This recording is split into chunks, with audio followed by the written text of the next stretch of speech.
दोस्तों, हमारी धरती पर बने पहाड़, रेत से बने टीले, ये मैदानी भाग क्या हमेशा ऐसे ही थे या फिर कुछ सालों से आज की ये धरती जो आप देखते हो क्या वो हमेशा से ऐसी ही दिखती थी? तो दोस्तों आंसर है नो। हमारी धरती हमेशा से बदलती रही है। हमारी धरती के अंदर और बाहर हमेशा कुछ ना कुछ गतिविधियां चलती रहती हैं। हमारी धरती के अंदर चल रही गतिविधियों की वजह से हमारे ऊंचे ऊंचे पहाड़ों का निर्माण होता है। कहीं पर ज्वालामुखी विस्फोट होते हैं तो कहीं पर भूकंप देखे जाते हैं जो हमारी धरती पर भारी तबाही मचाते हैं। तो दोस्तों, जिस तरीके से हमारी धरती के अंदर गतिविधियां चलती रहती हैं उसी तरीके से धरती के बाहर भी बहुत सारी गतिविधियां चलती हैं जिनकी वजह से हमारी धरती पर ब्यूटीफुल मैदानी भाग देखने के लिए मिलते हैं, तो कहीं पर रेतीले बीच देखने के लिए मिलते हैं, तो कहीं पर नदियों के द्वारा बनाए गए सुंदर डेल्टा देखने के लिए मिलते हैं। तो दोस्तों, आज हम इस वीडियो में एनसीईआरटी जियोग्राफी 7th क्लास की बुक का चैप्टर नंबर 7 का सेकंड पार्ट को देखेंगे। इसका पहला पार्ट हम पहले ही कवर कर चुके हैं, जिसके अंदर हमने हमारी पृथ्वी के अंदर चल रही गतिविधियों के कारण होने वाली घटनाओं को डिटेल में एनालिसिस किया था, जिसमें हमने tectonic plates, earthquake, volcanoes, landsliding and mountain building जैसे टॉपिक्स को कवर किया था। तो दोस्तों, आज हम इस वीडियो के अंदर हमारी धरती के ऊपर हो रही सभी घटनाओं को डिटेल में एनालिसिस करेंगे, जिसके अंदर हम सबसे पहले धरती पर बनने वाली भिन्न भिन्न भू आकृतियों के बनने के पीछे का कारण जानेंगे, जिसके अंदर हम वेदरिंग, इरोजन्स एंड डिपोजिशंस जैसे टॉपिक्स को पढ़ेंगे। उसके बाद वर्क ऑफ रिवर देखेंगे, नदियों के द्वारा बनाई गई भू आकृतियों को देखेंगे। फिर हम वर्क ऑफ सी वेव्स देखेंगे और इन लहरों के द्वारा बनाई गई भू आकृतियों के बारे में जानेंगे। उसके बाद हम वर्क ऑफ आइस देखेंगे और इन ग्लेशियर्स के द्वारा बनाई गई भू आकृतियों को देखेंगे। उसके बाद हम वर्क ऑफ विंड देखेंगे और इन तेज हवाओं के द्वारा बनाई गई भू आकृतियों को जानेंगे। तो दोस्तों, जो भी कुछ भू आकृतियां हमारी धरती के ऊपर बनती हैं वो मेनली 3 कारकों की वजह से बनती हैं। पहला है वेदरिंग, जिसका मतलब है अपक्षय। दूसरा एरोजन, एरोजन का मतलब है अपरदन। और तीसरा है डिपोजिशन, डिपोजिशन का मतलब है निक्षेपण। तो हमको इनको तीनों को एक एक करके देखते हैं। सबसे पहले तो दोस्तों, वेदरिंग किसे कहते हैं, यानी कि अपक्षय। वेदरिंग का मतलब होता है एक बड़ी रॉक का बहुत छोटे छोटे टुकड़ों में टूटना, इसी को हम वेदरिंग बोलते हैं। इसके कॉजेज देखते हैं किस वजह से हो सकता है। तो बहुत सारे फिजिकल और केमिकल एजेंट्स होते हैं जिनकी वजह से पूरा का पूरा वेदरिंग यानी कि पूरी की पूरी जो रॉक्स हैं वो छोटे छोटे टुकड़ों में टूटती है। जैसे कि वाटर हो गया, वाटर क्या है, इसमें रॉक्स के अंदर जाएगा तो केमिकल रिएक्शंस होंगी और डिजोल्व कर देगा रॉक्स को। जैसे कि लाइमस्टोन हो गया, लाइमस्टोन को डिजोल्व करने के लिए पानी का पूरा योगदान रहता है। इसी की वजह से पूरी की पूरी जो रॉक है वो छोटे छोटे टुकड़ों में टूट जाती है। दूसरा आइस हो गया। आइस का एक नेचर है, आइस क्या है, आइस पानी से बनती है। तो जब भी किसी रॉक में थोड़ा बहुत गैप बनेगा उस गैप के अंदर पानी भर जाएगा। उस पानी में भरने की वजह से जब वो आइस में कन्वर्ट होगा तो होगा क्या, आइस का जो नेचर है वो क्या है, जब ठंडी होता है पानी तो ठंडा होने की वजह से वो एक्सपेंड करता है, यानी कि वो जगह ज्यादा घेरता है, जिसकी वजह से जो रॉक्स हैं वो टूट जाती हैं और छोटे छोटे टुकड़ों में बिखर जाती हैं। तो इसका आइस का बड़ा रोल रहता है वेदरिंग के अंदर। विंड हो गया, तेज हवाओं की वजह से भी रॉक्स टूट जाती हैं। और प्लांट्स की जो जड़ें होती हैं, पौधों की जो जड़ें होती हैं वो भी क्या है, वेदरिंग करती हैं और बड़ी बड़ी रॉक्स को छोटे छोटे टुकड़ों में तोड़ देती हैं। इस तरीके से पूरा का पूरा ये वेदरिंग होता है। वेदरिंग के बाद आती है एरोजन। एरोजन का मतलब होता है अपरदन। एरोजन में क्या होता है, जो छोटे छोटे टुकड़े जो वेदरिंग के अंदर जो टूटे थे उनको एक स्थान से दूसरे स्थान पर लेके जाने का काम करता है अपरदन। इसमें भी क्या है, डिफरेंट डिफरेंट एजेंट्स काम करते हैं। या तो ये पानी की हेल्प से जाते हैं, या तो विंड, या तो आइस, या तो ग्रेविटी। ग्रेविटी इसमें इंपॉर्टेंट रोल अदा करती है क्योंकि पहाड़ों में जब छोटे छोटे टुकड़े नीचे गिरते हैं वो ग्रेविटी की वजह से ही गिरते हैं। और इस एरोजन के बाद आता है डिपोजिशन, यानी कि निक्षेपण। डिपोजिशन क्या होता है, जब छोटे छोटे टुकड़े अपरदन के द्वारा लाए जाते हैं तो वो एक जगह पर सेटल डाउन हो जाते हैं कई नई लोकेशन के अंदर, उसी को हम बोल देते हैं डिपोजिशन। जैसे कि आपका सैंड ड्यून्स हो गया, सैंड ड्यून्स के अंदर भी क्या है, पूरा का पूरा रेत के जो टीले बन जाते हैं, ये छोटे छोटे कण ही रहते हैं जो कि एक जगह पर डिपोजिट हो जाते हैं। उसके बाद हो गया डेल्टा हो गया, जैसे कि नदी के द्वारा लाया गया जितना भी डिपोजिट्स हैं वो एक जगह पर ड्रॉप कर देती है नदी लाके, उसी के द्वारा बनते हैं हमारे डेल्टा। तो इस तरीके से पूरा का पूरा ये हमारा वेदरिंग, एरोजन एंड डिपोजिशन की जो प्रोसेस है वो चलती रहती है। जैसे कि इस पिक्चर के अंदर भी आप देख पा रहे होंगे, यहाँ पे पूरे के पूरे हमारे पहाड़ थे, रॉक्स थे बड़ी बड़ी, पानी या तो तेज हवा या तो आइस की वजह से छोटे छोटे टुकड़ों में टूट के हमारी नदी के साथ आ जाते हैं। जो टूटने की प्रोसेस को हम बोलते हैं वेदरिंग, और इसके साथ आने की प्रोसेस को बोलते हैं एरोजन। उसके बाद ये डिपॉजिट हो जाते हैं, यहाँ पर डेल्टा टाइप का कुछ बना लेते हैं, तो उसको हम बोलते हैं डिपोजिशन। इस तरीके से पूरी की पूरी प्रोसेस चलती है। इसी के बेसिस पर हमारी जितनी भी भू आकृतियां बनती हैं हमारी धरती के ऊपर, इनमें तीनों ही प्रोसेस की वजह से बनती है, वेदरिंग, एरोजन एंड डिपोजिशन। अब हम इसको एक एक करके देखते हैं जो इसके कारक होते हैं, जैसे कि विंड हो गया, रिवर हो गया, इन सभी कारकों को एक एक करके पढ़ते हैं डिटेल में। तो दोस्तों, सबसे पहले हम देखते हैं वर्क ऑफ ए रिवर, यानी कि जो हमारी नदियां रहती हैं वो किस तरीके से काम करती हैं। तो नदी को पढ़ने से पहले हमको इसके कोर्सेज के बारे में देखना पड़ेगा। नदी को मेनली 3 कोर्सेज में डिवाइड किया गया है। सबसे जो टॉप वाला जो कोर्स रहता है उसको हम अपर कोर्स बोलते हैं, और जब ये मैदानी भागों में बहती है तो इसको मिडिल कोर्स बोलते हैं, और जब ये नीचे अपना समुद्र से मिलने से पहले वाला जो रीजन रहता है उसको हम लोअर कोर्स बोलते हैं। तो इस तरीके से नदी को 3 कोर्सेज में डिवाइड किया गया है। अभी हम देखते हैं सबसे पहली जो कंडीशन होती है नदी की, उसको हम बोलते हैं एरोजन, यानी कि नदी का जो जब ये पहाड़ों से गुजरती है नदी, तो इसकी जो स्पीड रहती है बहुत ज़्यादा हाई स्पीड रहती है, और इसका वॉल्यूम भी बहुत ज़्यादा हाई रहता है, जिसकी वजह से जो पहाड़ों को काट देती है साइडों से भी, और जो नीचा जो नदी का जो रिवर बेड जो बोलते हैं, नदी के जो सबसे निचले वाला जो हिस्सा रहता है वहां से भी ये अपना पहाड़ों को काटते हुए चलती है नदी, और साइडों से भी काटती हुए चलती है, क्योंकि यहाँ पर इसकी स्पीड जो है बहुत ज़्यादा हाई रहती है। इसको हम बोलते हैं एरोजन। एरोजन के दौरान क्या है, इसके जो नदी के साथ बहुत ज़्यादा बड़े बड़े जो पार्टिकल्स रहते हैं उनको भी साथ में लेके चलती है, और कटे हुए जो हिस्से रहते हैं रॉक्स के, उनको, पेबल्स को, रेत को, मिट्टी को, सबको साथ में लेके चलती है। क्योंकि नदी के जो टॉप कोर्स रहता है वहां पर इसकी जो स्पीड रहती है बहुत ज़्यादा हाई रहती है, और इसका जो वाटर वॉल्यूम रहता है वो भी बहुत ज़्यादा हाई रहता है, जिसकी वजह से सेडिमेंट्स इसके साथ चलते हैं हमेशा। दूसरी कंडीशन आती है इसकी ट्रांसपोर्टेशन की। ट्रांसपोर्टेशन के अंदर क्या है, ये जो लोड रहता है नदी का वो अपने साथ में लेके चलती है, जिनको हम तलछट बोलते हैं। इसके अंदर बहुत सारे पेबल्स, कंकड़, पत्थर, मिट्टी सब कुछ रहता है। ये क्या है, ऊपर से जब आती है नदी नीचे मैदानी भागों में, तो ये साथ में लेके आती है बहुत सारा एरोडेड मटेरियल्स, जिनको हम इंग्लिश में सेडिमेंट्स बोलते हैं। और ये जो लोड कैपेसिटी है इसकी डिपेंड करती है नदी की स्पीड के ऊपर और नदी के वॉल्यूम के ऊपर। यानी कि पानी का अगर वॉल्यूम बहुत ज़्यादा हाई है और स्पीड बहुत ज़्यादा हाई है तो इसका जो लोड कैपेसिटी होगी वो भी बहुत ज़्यादा हाई रहेगी। अगर इसका पानी का वॉल्यूम कम है और वेलोसिटी भी कम है तो इसका जो लोड कैपेसिटी है वो भी बहुत ज़्यादा कम हो जाएगी। इसको हम बोलते हैं ट्रांसपोर्टेशन। उसके बाद आता है डिपोजिशन। डिपोजिशन के अंदर नदी जितना भी अपने साथ जो तलछट लेके आ रही थी, सेडिमेंट्स लेके आ रही थी, जब नदी की स्पीड कम हो जाती है तो वहां पर क्या करती है नदी, जितना भी जो कंकड़, पत्थर, मिट्टी जो लेके आ रही थी उनको धीरे धीरे छोड़ना शुरू कर देती है। उन्हीं को हम बोल देते हैं डिपोजिशन। इस डिपोजिशंस की वजह से ही जो नदी है बहुत ब्यूटीफुल भू आकृतियां बनाती हैं, जैसे कि डेल्टा हो गए और नदी के जो किनारे हो गए, रेतीले किनारे। इस तरीके से पूरा का पूरा डिपोजिशन की वजह से ही बनता है सब कुछ। अब हम देखते हैं land forms created by river, यानी कि जो भू आकृतियां बनती हैं नदी के द्वारा, उनको हम देखते हैं एक बारी। सबसे पहले बनाती हैं वाटरफॉल्स। वाटरफॉल्स बनाती है नदी हमेशा अपने टॉप कोर्स में, यानी कि जो इसका अपर कोर्स रहता है नदी का, वहां पर क्या है, ये पहाड़ों से गिरती है नीचे मैदानी भागों में। तो उस पीरियड में बहुत बड़े बड़े जो वाटरफॉल्स बनने देखने के लिए मिल जाते हैं और ये काफी सुंदर भी लगते हैं। उसके बाद आता है मींडर्स।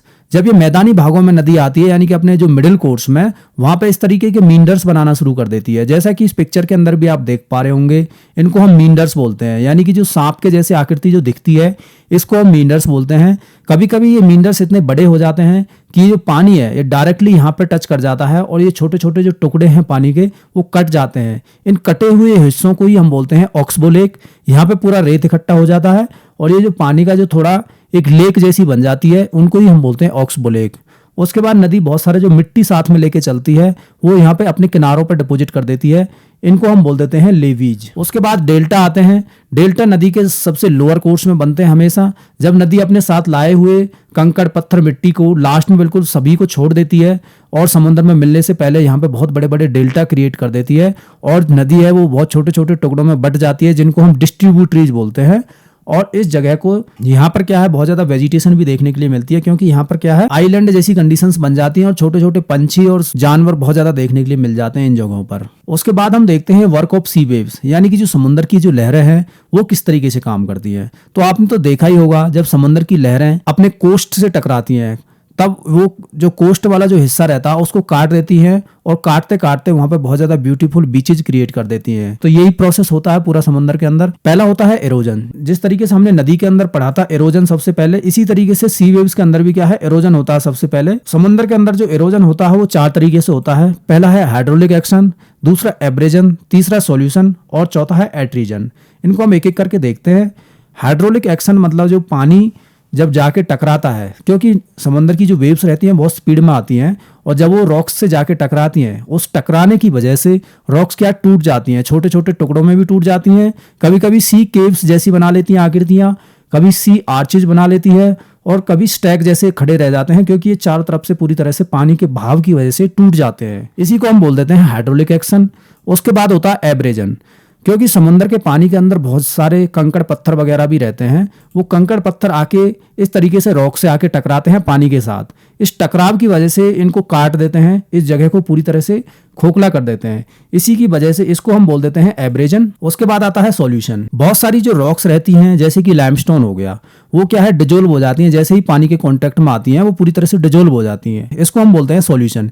यानी कि जब भी इनसे पानी आके टकराएगा तो ये घुल जाएगी पानी के अंदर और पूरा का पूरा जो रॉक्स है वो छोटे छोटे टुकड़ों में टूट जाएगी। चौथा होता है एट्रीजन। एट्रीजन के अंदर क्या होता है, जब समंदर का जो पानी रहता है उसके अंदर छोटे छोटे जब रॉक्स के टुकड़े रहते हैं वो भी आपस में घर्षण करते हैं एक दूसरे के साथ, और घर्षण करते करते करते करते लंबे समय तक जब घर्षण करते हैं तो ये बहुत ज़्यादा स्मूथ हो जाते हैं, जिनको हम पेबल्स बोलते हैं। इसी प्रोसेस को हम बोलते हैं एट्रीजन। नंबर दूसरे पर आता है ट्रांसपोर्टेशन। ट्रांसपोर्टेशन के अंदर क्या होता है, जो समंदर की जो लहरें हैं कुछ मटेरियल्स को समंदर के अंदर से बीचेज यानी जो कोस्ट एरिया रहता है वहां पर लाके गिराती है और कुछ कोस्ट एरिया से ले जाके अंदर गिराती है। इसी प्रोसेस को हम बोल देते हैं ट्रांसपोर्टेशन। इसमें बहुत सारे जो सेडिमेंट्स रहते हैं वो जब लंबे समय तक समंदर के अंदर ये प्रोसेस चलती रहती है तो बहुत ब्यूटीफुल ब्यूटीफुल बीचेज जो देखने के लिए मिलते हैं वो इसी प्रोसेस की वजह से होता है, क्योंकि ये छोटे छोटे मिट्टी के जो टुकड़े रहते हैं उनको डिपोजिट करना शुरू कर देती है ऊपर की तरफ। नंबर 3 पर आता है डिपोजिशन। डिपोजिशन के अंदर क्या रहता है, जो समंदर के अंदर जो छोटे छोटे पेबल्स बने थे और रेत के टुकड़े थे वो क्या है डिपोजिट हो जाते हैं लंबे समय तक। जब ये टिक जाते हैं एक जगह पर तो ये बहुत ब्यूटीफुल ब्यूटीफुल भू आकृतियां बनाते हैं, जैसे कि बीचेज हो गया, बार्स हो गया, स्पिट्स हो गया, लगून्स हो गया। अभी हम इनको एक एक करके देखते हैं। बीचेज क्या रहते हैं, समुद्र के किनारों पर क्या है बहुत ज्यादा रेत इकट्ठा हो जाता है। ये छोटे छोटे टुकड़े रहते हैं रेत के, ये बहुत लंबी लंबी दूरी तक इकट्ठे हो जाते हैं, इसी को ही हम बोल देते हैं बीच। उसके बाद आता है सैंड ड्यून्स। जब ये रेत के बड़े बड़े ऊंचे ऊंचे टीले बन जाते हैं समंदर के किनारे पर, उनको हम सैंड ड्यून्स बोल देते हैं। और एक होता है टम्बोलो।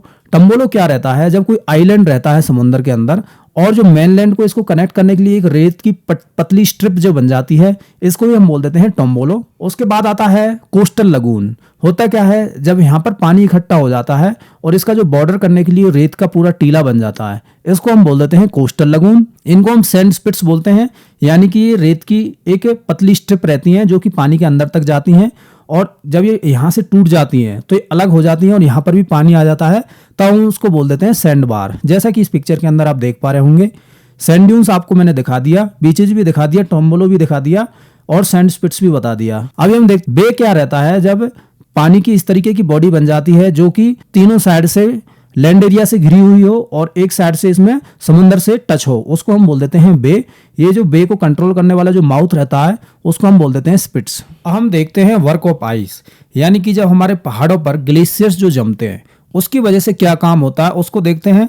तो पहला वही सेम चीज है, एरोजनल वर्क देखते हैं। सबसे पहले तो एरोजन होता है, क्योंकि जो ग्लेशियर्स रहते हैं बहुत बड़े बड़े होते हैं और जब ये बड़े रहते हैं तो ये क्या है पूरा अपना जब ये बहुत स्लो मूवमेंट करते हैं, स्लो मूवमेंट्स की वजह से जब ये नीचे जो इसके बिल्कुल बेड जो रहता है, इसका जो तल रहता है, तली जो रहती है, जहाँ भी रॉक से टच रहता है पूरा का पूरा जो ग्लेशियर है, वहाँ पर क्या है बहुत बड़े बड़े स्क्रैचेज बना देता है। क्योंकि ये क्या है, इसके साथ बहुत सारी जो रॉक्स भी रहती हैं, उन रॉक्स की वजह से बड़ी रॉक्स के ऊपर इस तरीके से स्क्रैच बना देता है। जैसा कि आप इस पिक्चर के अंदर देख पा रहे होंगे, बड़े बड़े जो स्क्रैचेज जो दिख रहे हैं ये पूरा का पूरा ग्लेशियर्स की वजह से ही दिखते हैं, क्योंकि ये यहाँ पे बड़े बड़े जो ऊंचे ऊंचे ग्लेशियर्स जो स्लाइड करते हैं किसी रॉक के ऊपर, तो वहाँ के जो बेड रहता है उस ग्लेशियर का, जो इसका बिल्कुल निचला जो तला रहता है, वो बड़ी बड़ी रॉक्स को काट देता है और इसी को हम बोल देते हैं इरोजन। उसके बाद होता है कार्विंग एंड लैंडफॉर्म्स। जैसा कि मैंने नदी के अंदर बताया था कि वी शेप की जो वैली बना के चलती है नदी जब इरोड करती है, लेकिन जब आइस जब इरोड करती है यानी कि जब ग्लेशियर जब इरोड करते हैं तो ये यू शेप की जो वैली बना के चलते हैं और बड़े बड़े जॉर्जेस बना देते हैं किसी भी पहाड़ के अंदर। जैसा कि आप इस पिक्चर के अंदर आप देख पा रहे होंगे, यू शेप की जो वैली दिख रही है ये ग्लेशियर्स के द्वारा बनाई जाती है हमेशा। ये आप यू शेप की जो वैली आपको मैंने बताया था इस तरीके की बनती है और ये नदी के द्वारा जो बनती है वो वी शेप की वैली हमेशा बनती है, इसका ध्यान रखना है। उसके बाद सर्कीज देखते हैं, तो जब ये ग्लेशियर इस तरीके से यहाँ से निकलता है तो यहाँ पर क्या है, किनारा जैसा बन जाता है क्योंकि ये बिल्कुल एकदम शार्प एज जैसे दिखता है, इनको हम बोल देते हैं सर्कीज। और जो हॉर्न जब बनता है, जब यहाँ से भी कोई ग्लेशियर स्लाइड करता है, इधर से भी स्लाइड करता है, इधर से भी करता है, तो जो टॉप लेयर जो बच जाती है उसको हम बोल देते हैं हॉर्न। इनको हम हैंगिंग वैली बोलते हैं क्योंकि बहुत सारे जो ग्लेशियर्स हैं वो इस तरीके से यू शेप्ड के बड़े ग्लेशियर्स में मिलते हैं, उनको हम बोल देते हैं हैंगिंग वैली। सपर जो रहते हैं यानी कि यहाँ से कोई ग्लेशियर जा रहा है पूरा का पूरा, यहाँ से कोई ग्लेशियर जा रहा है तो बीच का जो रीजन बचता है उसको हम बोल देते हैं स्पर, और इसको एरिटी बोलते हैं, या जो बहुत ज़्यादा पतली जो लेयर बोलती है, जो किनारा जो बच जाता है पहाड़ों में आपने देखा ही होगा, उसको हम बोल देते हैं एरिटी। इस तरीके से जो लैंडफॉर्म्स जो क्रिएट होते हैं ग्लेशियर्स के द्वारा। अब ग्लेशियर्स को देखते हैं हम डिपोजिशनल वर्क, यानी कि जब ग्लेशियर्स अपना पूरा का पूरा जो एरोडेड मटेरियल्स लेके आता है उसको एक जगह पे जब ये डिपोजिट करता है तो उसको हम बोलते हैं डिपोजिशन। डिपोजिशन के अंदर बहुत सारे जो मोरेन्स क्रिएट करते हैं। मोरेन्स क्या चीज़ होती है, इस पिक्चर के अंदर आप देख पा रहे होंगे ग्लेशियर यहाँ पर खिसक के आया था और खिसक के जो भी कुछ इसके साथ जो एरोडेड मटेरियल्स था उसको जब ये एक जगह पर छोड़ देता है तो इस तरीके की मोरेन्स क्रिएट कर देता है पहाड़ों के अंदर। ये मोरेन्स के टाइप हो जाते हैं। मोरेन्स कभी कभी क्या है ग्लेशियर बीचों बीच में भी छोड़ देता है, इनको हम बोल देते हैं मीडियल मोरेन्स। जब ये किनारों पर छोड़ता है अपने एरोडेड मटेरियल्स को तो उनको हम बोल देते हैं लैटरल मोरेन्स। और एंड मोरेन्स तब बनते हैं जब ये लास्ट में बिल्कुल छोड़ता है। तो इस तरीके से जो मोरेन्स बनते हैं, जैसा कि मैंने नदी की टर्म में बताया था कि बहुत सारे जो रेत वगैरह कंकड़ पत्थर जो लेके आती है नदी, उसकी वजह से डेल्टा वगैरह क्रिएट होते हैं, तो वही ग्लेशियर्स के द्वारा मोरेन्स क्रिएट होते हैं।